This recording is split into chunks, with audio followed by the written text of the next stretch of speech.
It started like a whisper from deep space, a low hum detected by old satellites orbiting beyond the asteroid belt. No one paid much attention. Signals came and went, radio noise, dying stars, distant neutron pulses. But this one? It didn't go away. It got louder, clearer. And then one day, it answered back. By the time Earth's Unified Intelligence Coalition figured out the transmission wasn't random, it was already too late. A fleet was approaching, not just probes or scouts, real warships, hundreds of them, big enough to black out parts of the Martian sky when they passed. Mankind had barely finished arguing over lunar borderlines, and now here we were, staring down a full-scale alien invasion. The aliens called themselves the Drakon. Tall, metallic-skinned, multi-limbed creatures with eyes like glowing embers and voices like cracking thunder. They didn't come to talk. They didn't send diplomats. Their first message was a live feed of a mining colony on Europa being melted to slag while the workers screamed into silence. The Drakon saw us as ants, primitive, divided, petty, a resource to be harvested, not a species worth respecting. What they didn't know was Earth had changed. Slowly, over decades, after nuclear brushes and climate collapses, the nations of Earth had unified under necessity. Not out of love, but survival. We didn't like each other much, but we'd learned how to fight as one. And when the stars lit up with those damn alien ships, something ancient woke up in us, not fear, not surrender, rage. The Mars colonies were the first line. They didn't stand a chance. Civilians, engineers, scientists, slaughtered or turned to ash in seconds. But one outpost managed to get a distress signal out before the Drakon silenced it. That was all Earth needed. Operation Ash Dawn was born within hours, the greatest military force ever assembled, not led by any one country, but by the collective command, made of humans who knew how to fight and had nothing left to lose. AI pilots, orbital railguns, fusion bombers, mech legions launched from secret bases buried beneath Antarctica and the Sahara. The moon became a weapons factory overnight. But what really changed the game was the Lancer. Nobody knew his real name, just that he was a Martian-born ex-miner turned soldier. He'd been on that first outpost that sent the distress call. Only he survived. Burned, half dead, missing a leg, eye, and half his ribs. But when Earth got him back, he didn't ask for peace or rest. He asked for a warship and vengeance. He got both. The Lancer didn't lead from command rooms. He piloted the last of the Valkyrie-class dreadnoughts, old Earth war relics from the Arctic conflicts, retrofitted with stolen alien tech from decades-old black projects. They said he hardwired himself into the ship, that it responded to his rage more than his commands. First contact was near Phobos. The Drakon flagship, Morg Thul, hovered like a god over Mars' red surface, a massive engine of death. Their general sent a broadcast demanding Earth's surrender, listing coordinates of Earth cities they planned to obliterate in sequence. The Lancer didn't reply. He just fired. The beam from the Valkyrie's core cannon split Morg Thul in half. Just like that. No warnings, no theatrics. 1 second there was a threat. The next, silence. That moment changed everything. The Drakon underestimated Earth. They thought we'd scatter, kneel, but they hadn't accounted for the fact that humans, once united by hate and grief, don't stop, especially when we smell blood. Mars became the battleground. Not Earth. Humanity didn't wait for them to reach our cities. We took the fight to space, to their front lines, to their leaders, to their gods. And that's where it began. The longest, bloodiest, most glorious war in the history of both species. One that would remind the universe that humanity wasn't prey. We were the apex predators, and we were just getting started. The battle over Mars was supposed to be a massacre, but not the way it turned out. After the Lancer obliterated Morg Thule, the Drakon command structure buckled. They didn't expect resistance that strong, that sudden, and for a moment, a fraction of a second in the silence of space, they hesitated. Humanity didn't. Within 6 minutes of that first strike, Earth launched Retribution Protocol Echo. 68 dreadnoughts emerged from low-orbit cloaks around the Martian moons, accompanied by over 200 drone squadrons, armed mining rigs repurposed as kamikaze missiles, and weaponized orbital debris. Every piece of junk humanity had ever launched into space was now a bullet. The Drakon formation scattered, but it was too late. What happened next would later be known as the Red Sky Offensive. Thousands of Earth pilots, most with no real military training, just raw grit and rage, swarmed the alien fleet like hornets around a fire. They weren't just soldiers. They were sons and daughters of the colonists who'd been slaughtered, engineers who'd lost friends, farmers who watched entire supply lines wiped out. It wasn't just war anymore. It was personal. And humanity fights best when it's personal. The Drakon retaliated quickly. Their ships, enormous biomechanical constructs, bled blue fire across the Martian orbit. They didn't fire conventional weapons. Their tech was different. Organic beam systems that operated like nervous breakdowns in space. Whole ships writhed like living things, targeting human vessels by sensing emotion or electromagnetic panic. They took down 15 Earth dreadnoughts in the first hour. The screams were cut off mid-sentence in comms. Ships cracked open like tin cans. Human pilots fried in their suits as the Drakon unleashed what we later learned was a type of neuro-shockwave cannon, something designed not to kill, but to torment. But we kept pushing. The Lancer led the charge. His Valkyrie-class ship, the Revenant, was a monster. It had no crew, just him and the AI network embedded in the walls.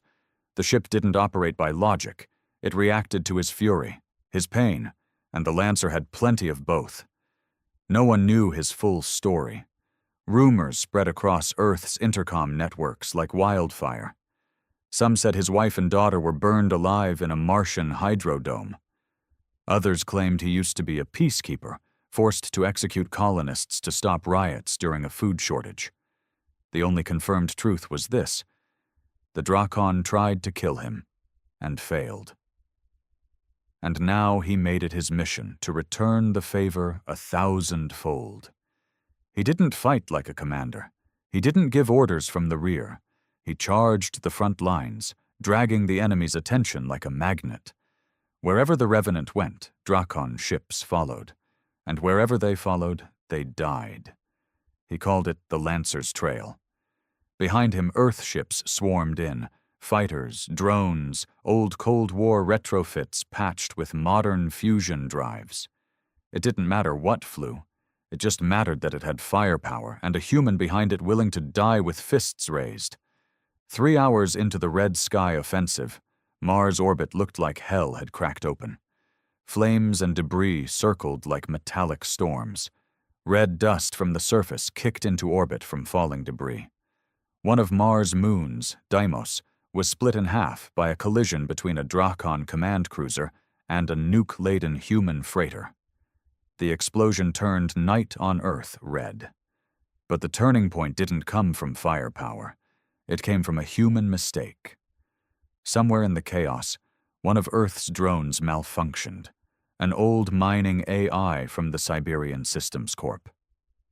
It didn't recognize the difference between Drakon tech and human fleet beacons. It went rogue, pierced through enemy and ally lines alike before slamming directly into a power node aboard the Drakon central ship. No one knew what it had hit at first. But the moment the drone crashed, everything shifted. The Drakon fleet twitched. Literally. Their ships spasmed. Systems blinked.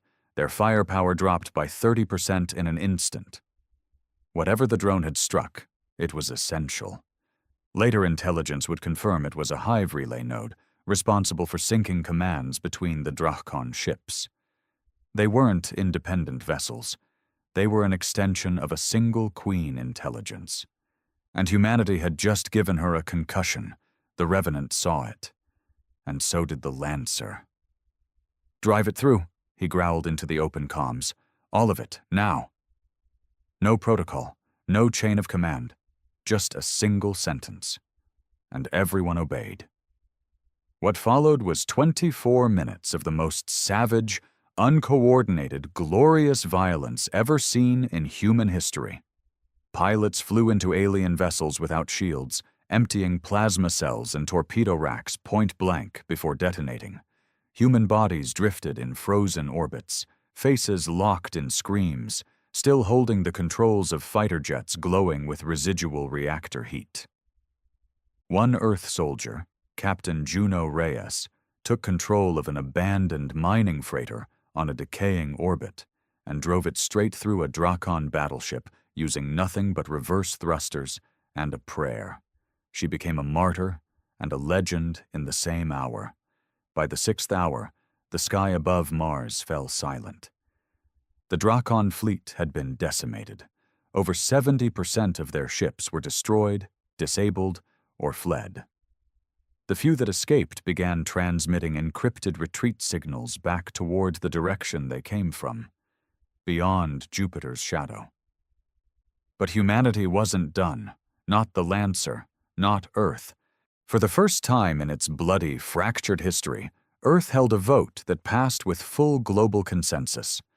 The question, do we wait for them to return, or do we chase them to the ends of space and end this war forever?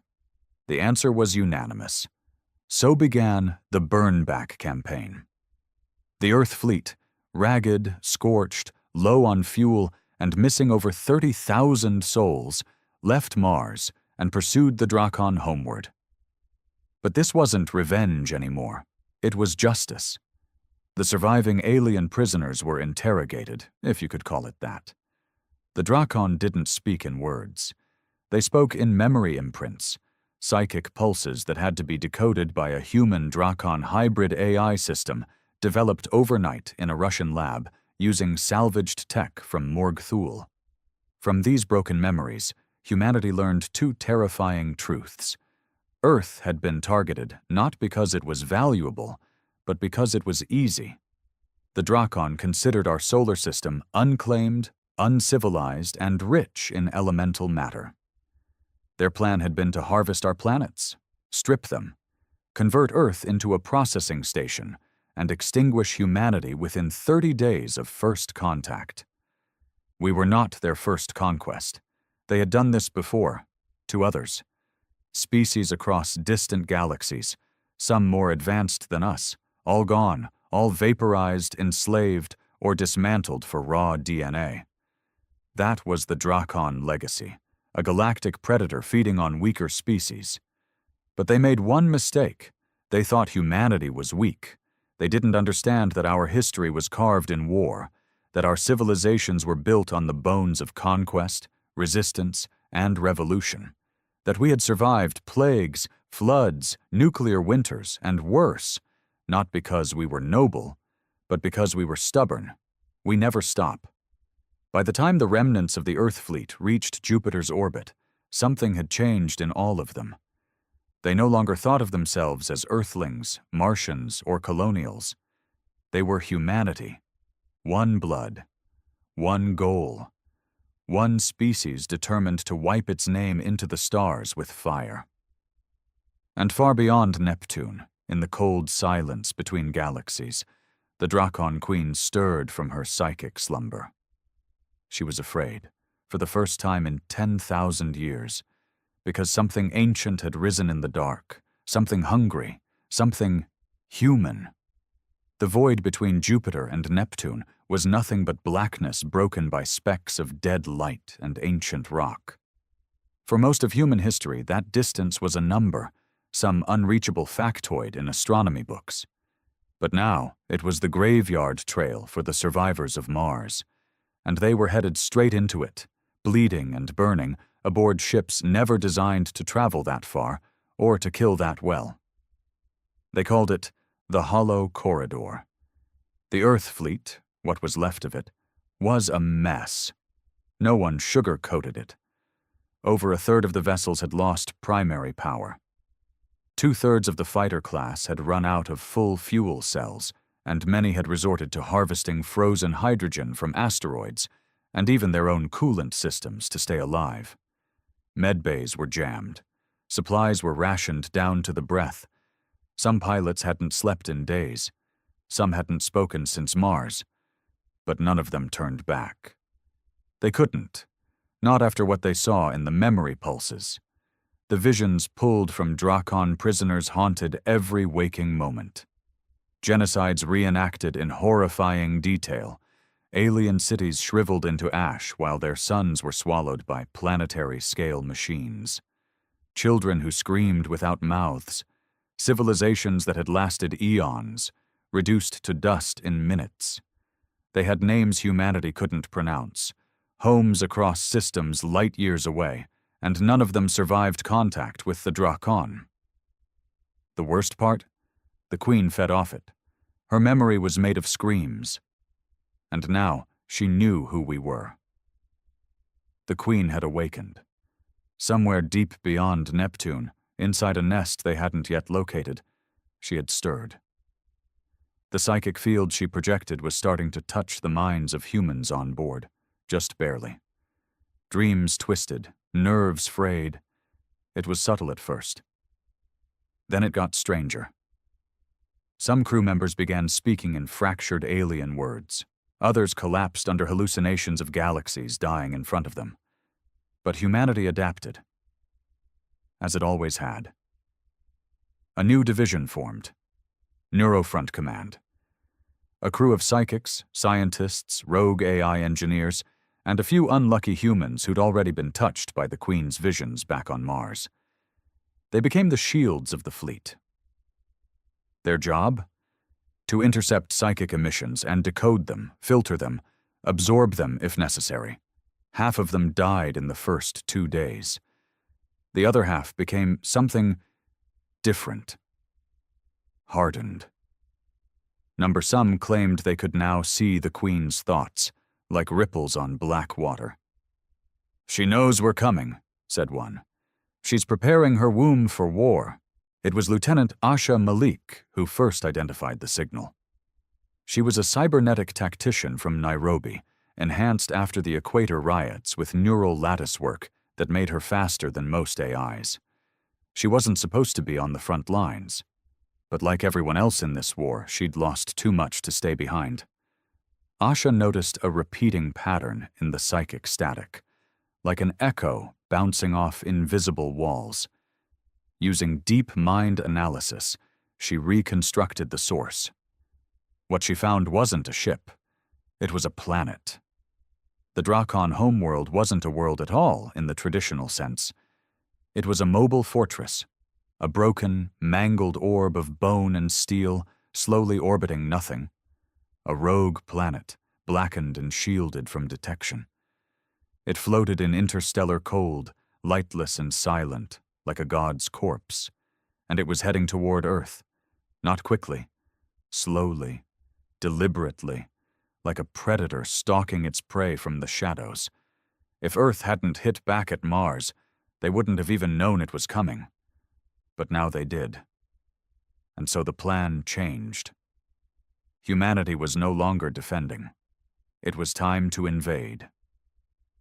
The Lancer, still alive, still welded into his ship, blood pumping through artificial veins, was the first to break the silence after Asha's report. "We hit it before it finishes waking up." Nobody questioned him. The Revenant had become the flagship by de facto. No one had the courage to argue with the man who'd turned the skies of Mars into a funeral pyre for an alien armada. But it wasn't just courage that led them. It was fear. If the Drakon homeworld reached Earth's system, it would wipe the planet clean within weeks. Humanity had only seen scout fleets so far. The real power was inside that mobile womb of darkness. And deep within its core, the Queen waited with an army of monsters that hadn't yet been unleashed. So the new mission became clear: intercept the planet before it reached acceleration range.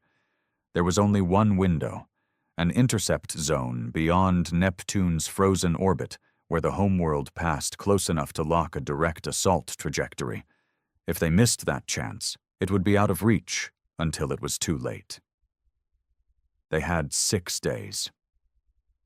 The Earth fleet limped forward. Every engineer worked triple shifts. Civilians were recruited as pilots. AI systems were pulled from deep storage and reactivated. Ships once meant for exploration were converted into floating bombs. Humanity was running out of time. On the 4th day, they saw it, the Drakon homeworld, a sphere so massive it eclipsed background stars, wrapped in a lattice of dead ships and metallic bone. Towers jutted from its surface like jagged teeth. Chains of broken satellites and corpses hung in its orbit like ceremonial flags. It pulsed faintly, alive, breathing. The psychic field was overwhelming. Dozens of crew members collapsed from the pressure.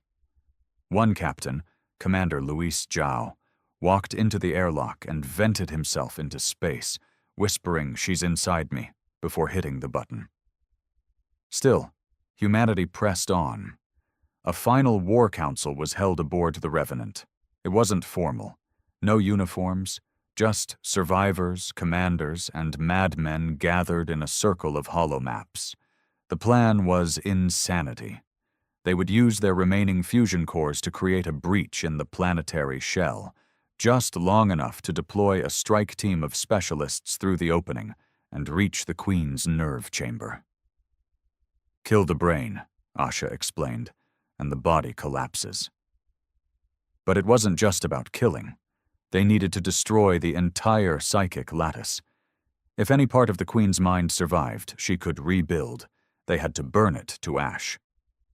The final team was chosen, the Lancer in the Revenant to punch the hole, Asha Malik to locate the Queen's chamber through mental mapping, Sergeant Elias Boone, Earth's most decorated close-quarters warrior, known as the Butcher of the Luna Riots, Dr. Hannah Velt, biospecialist and survivor of the Europa massacre. She knew more about alien DNA than anyone alive. And finally, Unit 0, a cybernetic child grown in a lab and trained to interface with alien psychic tech. They said she'd never spoken a word, but could hear the thoughts of stars. They were Earth's last bullet. At 0 hour, the Revenant ignited its core and rammed the Drakon surface. The explosion lit up the blackness like a new sun. A hole, bleeding light and shadow, tore through the planet's crust. And through that opening, the strike team dropped, one by one, into the dark. What waited for them inside wasn't a city, it wasn't a ship, it wasn't even technology, it was a tomb. Miles of flesh and steel, corridors that pulsed like arteries, alien screams echoing without sound, and everywhere, bones, piled, Hungarian arranged in shapes that made no sense. The Queen didn't build, she harvested. She had no civilization, no culture. She fed. She absorbed. She consumed the identity of every species she destroyed and kept their remains as reminders of her hunger. Now humanity was inside her. The final chapter had begun. They dropped like bullets into the bleeding hole torn through the Drakon planetary shell, falling in silence except for the rapid, synchronized beeping of their oxygen monitors. No one spoke. There was no room left for words. Everything that could be said had already been burned into blood back in Mars's orbit. Inside the Drakon homeworld, the laws of nature twisted. It was neither flesh nor metal. It was both.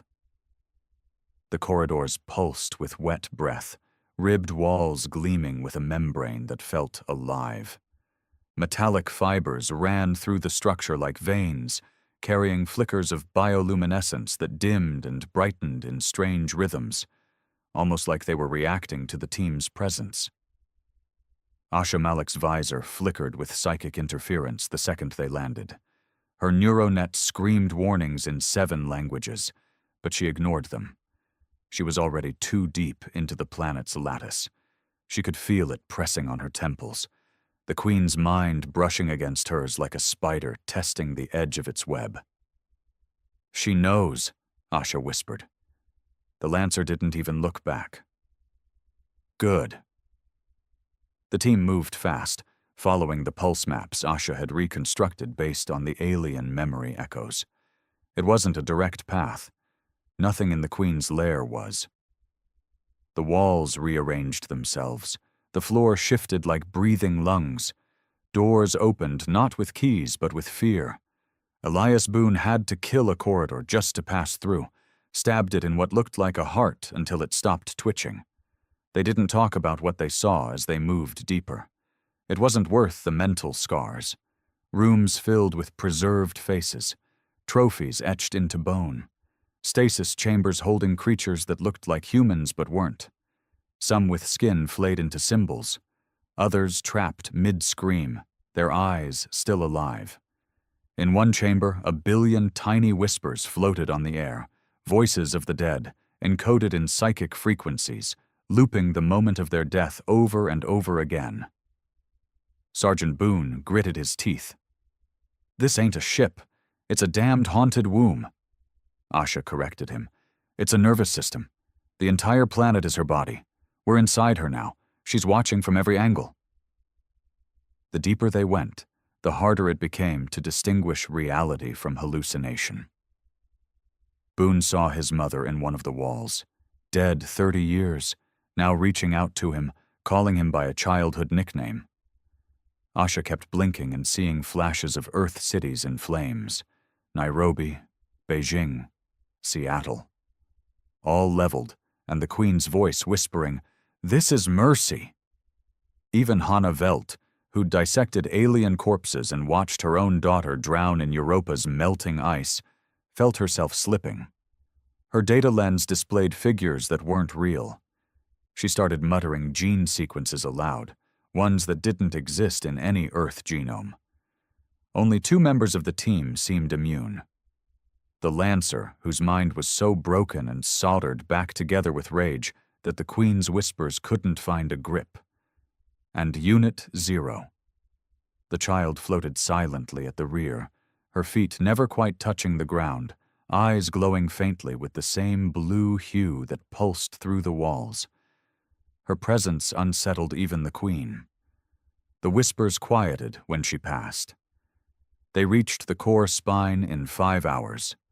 Time meant nothing in this place, but their bodies felt every second. The core was a massive vertical shaft that ran through the center of the Drakon homeworld. It resembled a spinal column made of pulsating crystal and bone. Tendrils ran up and down its length, neurons transmitting pain, memories, and hate in equal measure. At the base was the cerebral podium, where the Queen's consciousness pulsed, still cocooned, still not fully awake. They were almost there. But the planet wasn't going to let them pass without a fight. The floor tore open, birthing creatures that didn't crawl. They slithered in reverse, as if time was broken around them. Humanoid shapes with multiple heads, rib cages that opened sideways to reveal spines that shot bone daggers, and faces made of screaming mouths. Boone didn't hesitate. He opened fire with plasma rounds, even as the things moved faster than any human reflex could match. The hallway erupted in fire, acid, and blood. One of the creatures ripped open Hannah's side before she blasted it apart, her insides pouring out with every breath. Still, she kept moving. "We don't stop!" the Lancer roared, activating the Revenant's last gift, a shoulder-mounted drone that dropped behind and self-detonated, collapsing the corridor behind them to buy time. Boone was bleeding from 3 places. Asha had lost half her left arm to a corrosive bite, her suit sealing over the stump with screaming nanobots. Hana was dying. Unit 0 was untouched. The Queen's voice grew louder. You do not belong. You are mistakes. You are my food. You are my warning.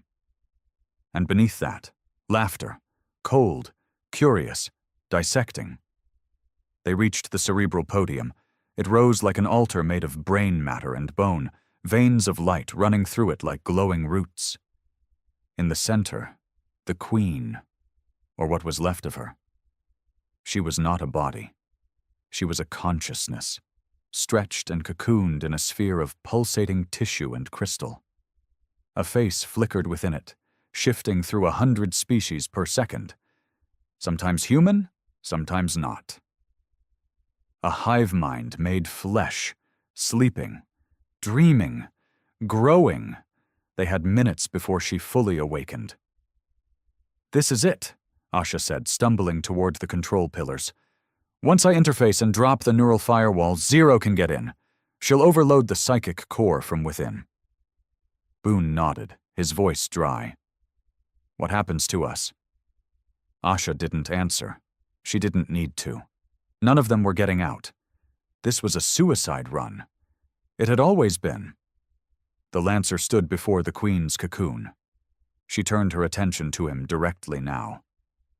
You think pain makes you strong, she whispered, but it only makes you soft. You carry your dead like weights. I consume mine. He stepped closer, unholstering a plasma knife. You're damn right I carry them, he said quietly. They remind me of what I'm killing you for. Asha began the interface. Data surged through her remaining neural threads. Painful, overwhelming, alien. She screamed as her brain touched the Queen's for the first time, but she didn't stop. 0 moved forward. And then the Queen screamed, a howl not of pain but of rage. Unit 0 had touched her mind, and for the first time in her ancient existence, the Queen realized something horrifying. She couldn't read the child. 0's mind was a mirror, a black void reflecting her own hatred back at her. 0 stepped into the podium, her body dissolved into light, no, into code, streaming into the psychic lattice like a virus. Boone turned to the Lancer. You feel that? The floor was shaking. Not like before. This was collapse. The Queen was unraveling. Every memory she stored, every species she consumed, disintegrating in bursts of psychic backlash. 0 was wiping her from existence. The Queen shrieked in fury, flinging shards of thought and nightmare at them, visions meant to kill, to freeze them with terror. Asha saw her mother's suicide. Boone relived the moment he mercy-killed his own squad on Luna. Hana saw her daughter drowning again, her screams lost in the Europa ice. But none of them faltered. They stood their ground as the mind of a god died screaming in front of them. The last thing the Queen said was not a curse or a threat. It was confusion. What? Are you? 0 never answered. Because humans don't explain themselves to monsters. The cerebral podium exploded. Silence. Not the calm kind, the kind that feels like it's holding its breath. That's what followed the explosion inside the Drakon cerebral podium. No screams, no collapsing walls, no triumphant music. Just a blank, stifling silence, like the universe itself was stunned. Then came the shaking. It started subtle, small vibrations that ran under their boots.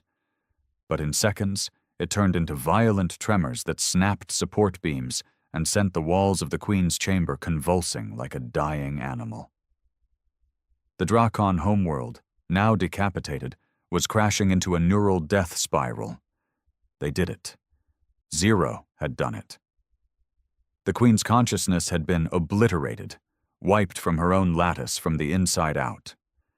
Her psychic network collapsed with her, and across the massive biomechanical planet, systems began failing all at once. Lights dimmed, pulses flickered. The breathable atmosphere flicked in and out, replaced by toxic, sulfur-rich gases. The walls began decomposing into a sludge that reeked of rot and metal. But no one cheered. There was no victory cry, no fist raised, because the cost was real and immediate. Dr. Hannah Welt died first. She'd collapsed moments before the explosion, her internal bleeding catching up to her. She hadn't cried out, hadn't begged. She just sat down against the pulsing wall and whispered her daughter's name one last time. Asha was still alive, but barely. The neural link she forged with the Queen's mind had fried half her brain. One eye was blind. Her speech was slurred. Blood poured from her nose and ears. Every breath was agony. She staggered forward like a ghost, running her hand along the wall that was now decomposing into a thin, crumbling membrane. Sergeant Boone carried her over his shoulder. He was limping, drenched in sweat and blood, his plasma rifle out of charges. A bone fragment was lodged deep in his thigh, but he kept walking, grunting with each step like he was dragging hell itself behind him. The Lancer led the way, silent, steady, burning with purpose. He didn't look back. He didn't speak. He just moved, each step a hammer of defiance against a dying god's tomb. But where was Zero? Gone. Dissolved into the network. There was no trace of her body, no voice in their comms, no heat signature, just a faint hum in the walls, one last psychic echo, soft and fading, like a lullaby from a child that never cried. She knew, Asha mumbled weakly, as Boone dragged her along a collapsing corridor. She knew she wouldn't come back. The Lancer paused for just a second, his fist clenched. But he didn't stop. They made it to the breach point where the Revenant's impact had carved through the Dracon's surface. The path back was ruined. Half the entry tunnels had collapsed, and the gravity inside the planet was fluctuating in violent waves, sometimes lifting them off their feet, other times pressing them into the floor with bone-snapping force. Boone was barely staying conscious. He gritted his teeth, shoved Asha's weight higher on his shoulder, and kept going. "She's not gone," Asha muttered, her voice thin and breaking. "She's still in the lattice. She's watching." Boone shook his head. "The Queen's dead. You saw it." "Not the Queen," Asha whispered, her voice trembling. "Zero." Then the wall screamed. Not a sound. A psychic blast, deep, raw, primal, rushed through the corridors like a hurricane of thought. Boone and Asha both collapsed, hands to their heads, writhing. Even the Lancer stumbled, fists pressed against his helmet, teeth clenched in agony. Visions poured into them. Not like before. This was different. They saw the galaxy, our galaxy, stretched out in impossible clarity, billions of stars flickering like nervous thoughts. They saw Dracon vessels, hidden ones, still dormant in deep space, not yet activated. And they saw something else, a seed, a glowing orb pulsing in the very heart of the Dracon planet's core, a backup, a last fragment of consciousness, not from the Queen, but from something older, deeper, a failsafe buried beneath the Queen's mind like a parasite waiting for her to die. And now, it was stirring. Zero had not just destroyed the Queen, she had awakened something worse. The psychic wave ended as suddenly as it had started. The pain stopped. Asha passed out. Boone fell to his knees, blood running from both ears.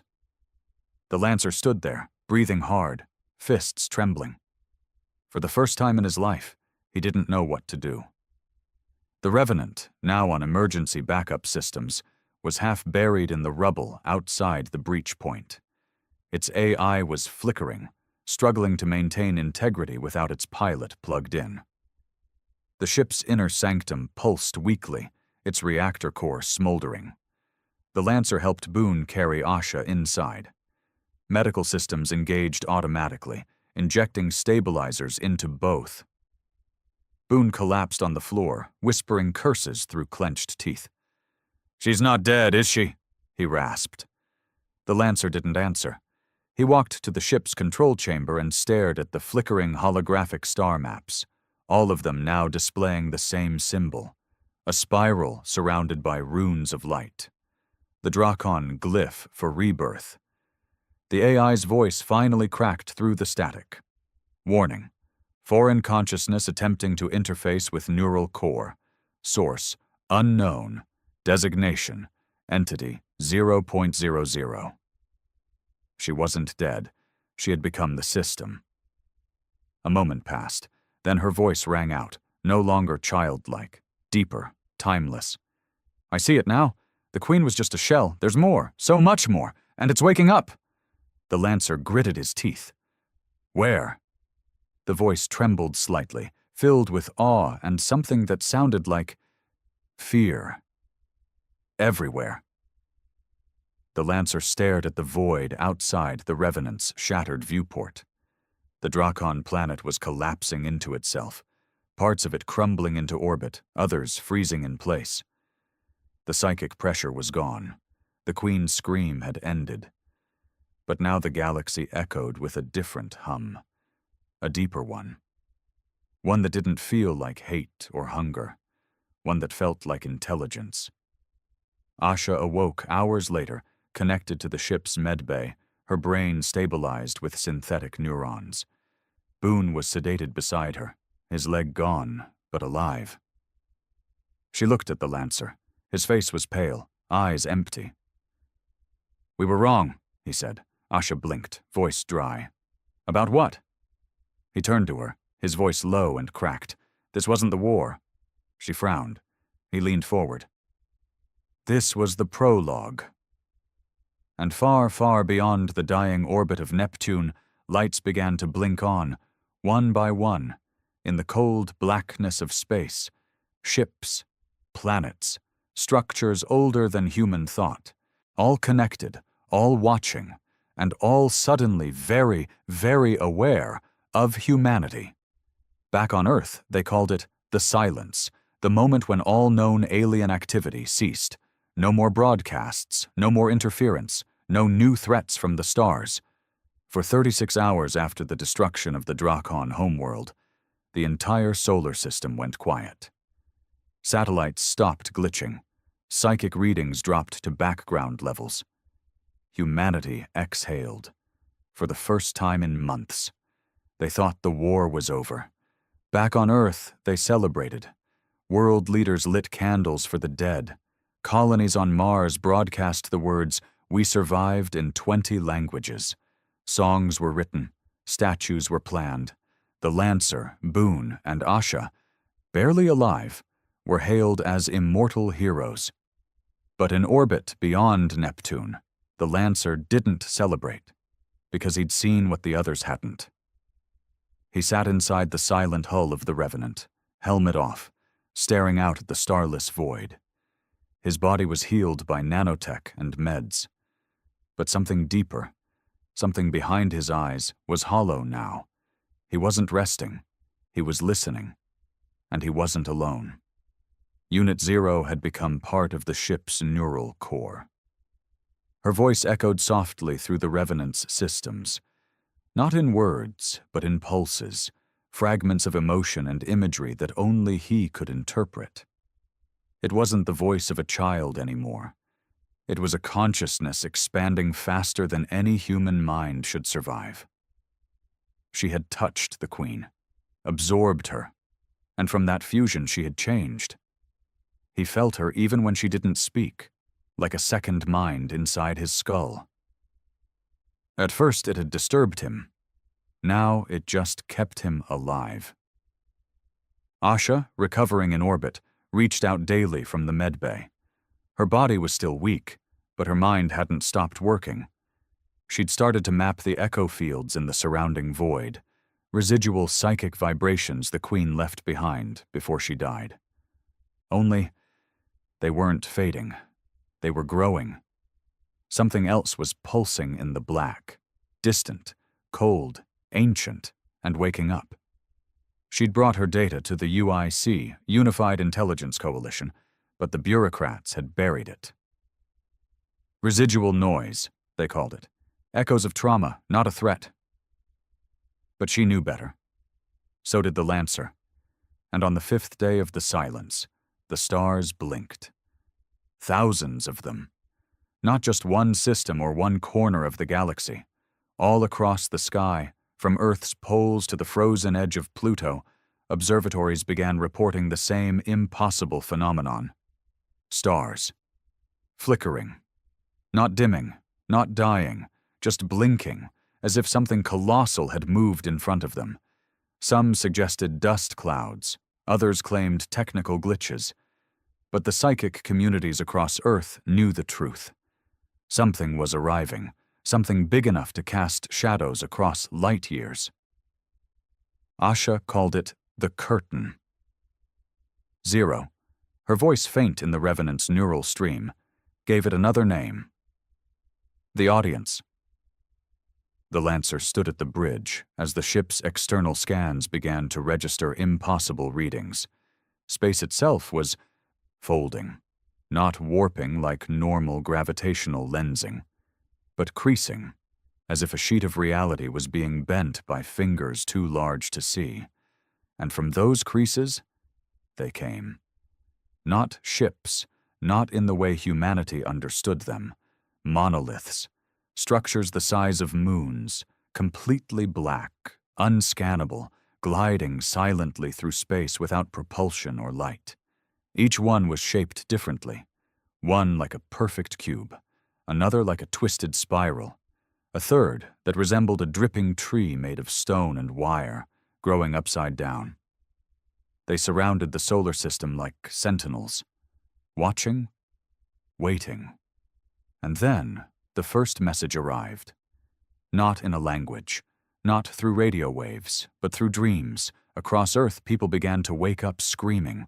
Not just soldiers or psychic-tuned individuals.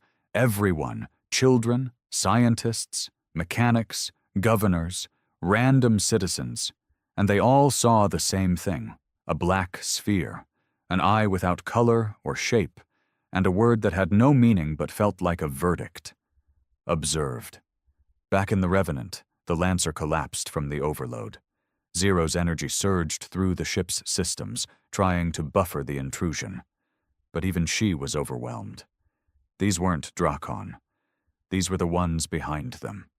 Zero's fragmented voice barely made it through. Not invaders, not conquerors. They record, archive. Witness what? The Lancer rasped. A pause. Then, extinction. The Drakon had not been the apex predator. They were the Apex Project, a bioweapon crafted by something older to maintain balance through annihilation. The Queen wasn't born. She was grown, designed, released into the galaxy to keep species from growing too bold. Earth was never supposed to survive. But now that it had, the architects had come to look. The audience had arrived. And they weren't here to kill. They were here to judge. Asha finally connected directly with the Revenant, hacking into its quantum relay node from the Mars orbital base. Her voice crackled through the static. I've cross-referenced psychic dream logs with data from our deep probe telescopes. The monoliths are older than this galaxy. Why now? The Lancer asked. Because we screamed, Asha said bitterly. When Zero took down the Queen, it sent a ripple across the lattice, like a gunshot in a church. The Lancer looked out at the stars. So what do we do? Her voice was tight. We survive. Again. We prepare. We show them what humanity is made of. Boone, now fitted with a mechanical leg and back in service, joined the comms with his gravel voice. I don't care if they're gods. We made a Queen scream. We can make them bleed too. But Asha shook her head. This isn't about fighting. Not yet. First we listen. Over the next 3 days, the monoliths began to broadcast. Not thoughts, not commands, but memories. Visions of ancient civilizations, far older than Earth. Species that had reached the stars, built wonders, challenged gods, and then vanished. All of them had faced this moment. All had stood where humanity now stood, and none survived. Until now. Zero's voice reappeared in the Lancer's mind, clearer than ever, stronger. "We have one advantage they never did," he frowned. "What's that?" A beat, a flicker of something like amusement. "Me." Zero had fused with the Queen's lattice, but she hadn't become the Drakon. She had adapted. She was still human, partly, but she now understood how the lattice worked, how psychic structures were built, how memory could be used as a weapon. She had become Earth's first post-organic intelligence, a mind that could exist within data, within gravity, within dreams. And she had a plan. If they came to judge, we'll give them a spectacle, a reason to fear us. "What do you mean?" the Lancer asked. Her answer chilled him. "We'll show them what happens when prey learns how to evolve." At that moment, across Earth's colonies and orbital stations, something began to stir. Those who had survived psychic contact with the Queen were changing. Small things at first, faster thought, sharper instincts, dreams that bled into waking moments, new languages forming in the back of their minds. The Queen's death hadn't just ended a war, it had changed humanity. We weren't just survivors anymore. We were something new, something becoming. They called the plan the Signal of Fire, not a broadcast, not a plea, a message, one forged from memory, pain, rage, and evolution. A message not sent in words, but in the most primitive and powerful force the universe recognizes: survival. Earth had never been more silent than in those final hours before transmission. Every city, every colony, every ship fell into a unified hush, listening, waiting, preparing to speak to something far older than their stars. But first, they had to construct the voice. Zero was the key. Her consciousness, fused with the Queen's ruined psychic lattice, now existed between dimensions. She wasn't a ghost, nor a program. She was a new kind of being, half human, half system, with the instincts of Earth and the awareness of something far, far older. Her presence could stretch across gravitational fields, tunnel through frequencies, and echo through electromagnetic pulses. She became the template, the flame in the dark. But even she couldn't speak to the audience directly. They didn't listen with ears. They didn't understand syntax or language. They processed patterns, observed outcomes across millennia, filtered through the psychic residue of civilizations that dared to rise. To speak to them, humanity had to become a pattern worth fearing. It was Asha Malik, half-conscious, mind-bound in neurofiber prosthetics, who realized what they needed to do. "We don't tell them who we are," she whispered from the medbay. "We show them." A signal composed not of light, not of math, but of memory. A synthetic psychic burst, a reenactment of humanity's rise, struggle, rage, and refusal to die. Filtered through Zero's new neural lattice, powered by every survivor who had been touched by the Queen's consciousness. Pain, war, evolution, defiance. Boone put it more simply: "We're gonna punch 'em in the mind with everything we are." The Unity Tower, Earth's tallest structure, equipped with the largest energy core on the planet, was repurposed into the launch point. All psychic-touched survivors, now called the Awoken, were gathered from every corner of the system and linked into a shared neural relay. Not all would survive the connection, but every one of them volunteered. They sat in chambers surrounded by cold steel and humming machines, needles in their arms, neural jacks in their spines. Some cried, some laughed, others said nothing at all, but they all carried one thought: we are the fire now. Zero synchronized her consciousness with the relay at exactly 0400 UGT. The Lancer stood outside the Unity Tower, watching the stars with his arms crossed, the new battlesuit glistening in the moonlight. He didn't know what would happen next. None of them did. But as the tower's spires lit up, blue veins of energy pulsing through its core, he felt it. A tremble, not from the earth, but from the sky. The signal launched. A blast of synthetic psychic force, forged from the minds of over 3,000 awoken, shaped into a construct of thought and fire, powered by the soul of a species that had clawed its way from dirt into the stars. It wasn't clean, it wasn't perfect, but it was real. It surged outward, past the moon, past Mars, past the orbit of the broken Drakon world. It raced toward the monoliths that circled the solar system like silent gods. And then, it hit.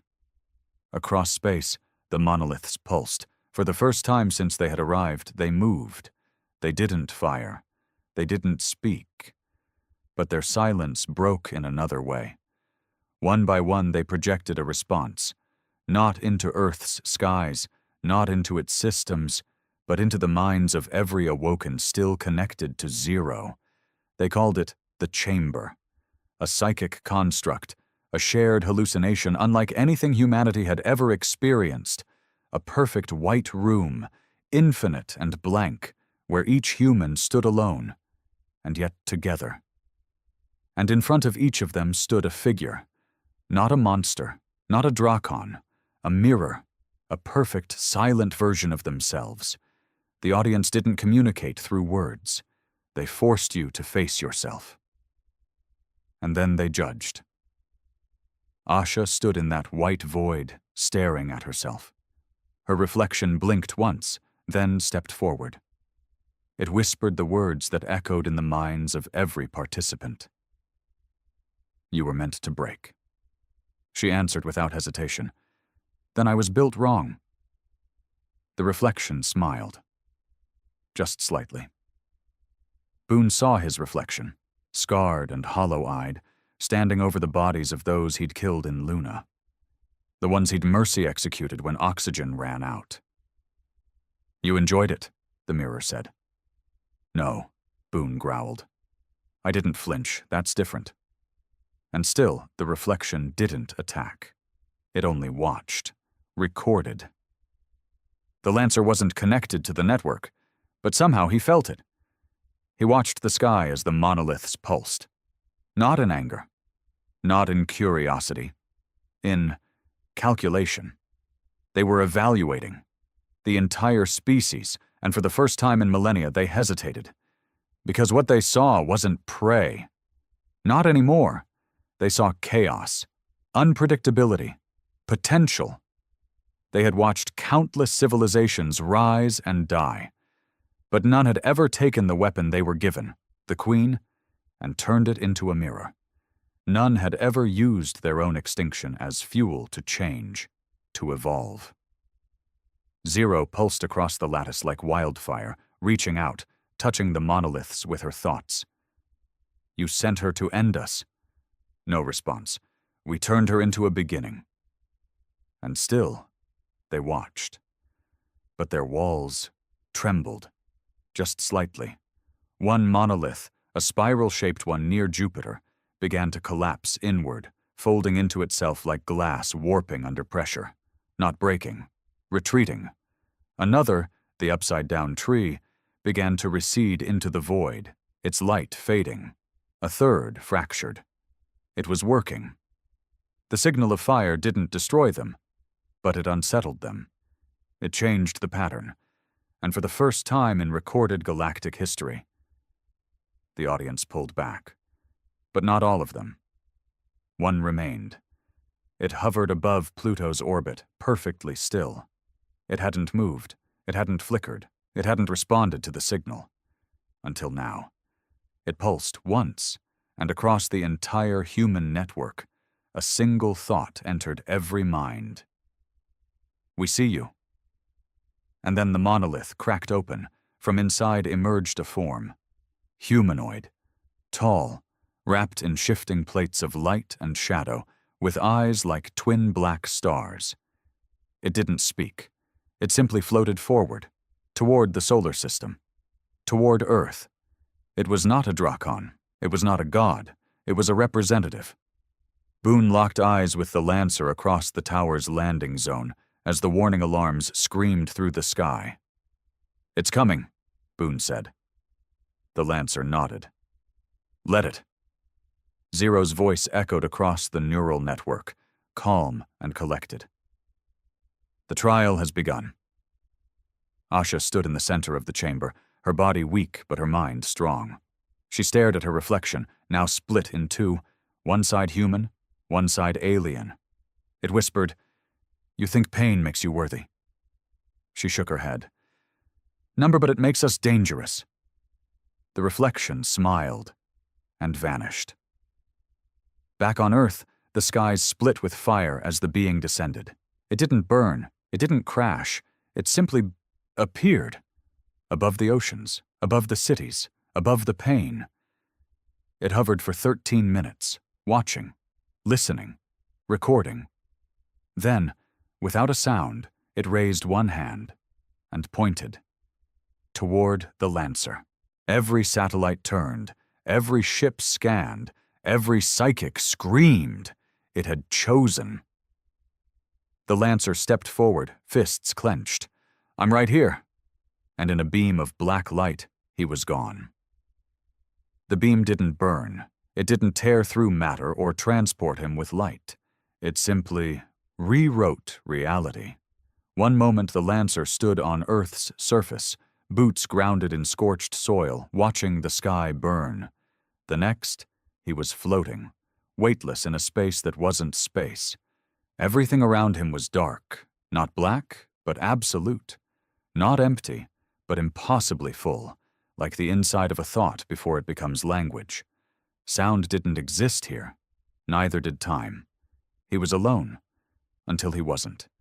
The being appeared in front of him. Tall, silent. Its form shifted with every breath he didn't take. First a silhouette, then a body wrapped in glowing veils, then something closer to a man, and then not. Its face was always unfamiliar. Its eyes were always still. It wasn't trying to intimidate him. It didn't need to. It simply existed. And then, a voice. Not heard, but felt. "You are the Vector." The Lancer didn't flinch. "You could have picked a diplomat. Diplomats do not bleed." He took a breath, even though he didn't need one here. "So what now?" "You pass judgment?" The figure said nothing for a long while. Then, "You are aberration." Images exploded into the Lancer's mind, visions of Earth's history, compressed into moments. Fire, stone, blood, machines, music, war, a species clawing its way out of extinction only to build its own, over and over. He saw the Drakon Queen, first created, then unleashed. A tool, a shepherd of annihilation. Not out of hatred, but as part of a system. A test. The galaxy had rules, thresholds, growth patterns. And when a species broke them too fast, too wildly, they were culled. But Earth, humanity, they had refused. Refused extinction, refused submission, refused even understanding. And worse, they had turned the tool into something new. Zero, a hybrid thought, a mutation in the lattice. The Lancer stared at the being. "You built her. You threw her at us like a test dog, and we broke her teeth." She was never meant to return. And yet, she does. He felt Zero in the back of his mind, still alive, still linked, burning quietly through the shadows of this void. The being's presence grew colder. "The function was not for you to succeed. It was to illustrate your limit. All others obeyed it." "And we didn't," the Lancer said. "No." A pause. "You became recursive?" He almost laughed. "You're scared." The void pulsed. The being didn't move, But something deeper reacted. An ancient rhythm disrupted, a perfect equation that had found its first unsolvable variable. The Lancer stepped forward, fists clenched. "You don't understand us. You can record all the memories you want, judge all the dead civilizations, but you never fought a species that turned survival into a religion. We don't die quiet. We burn.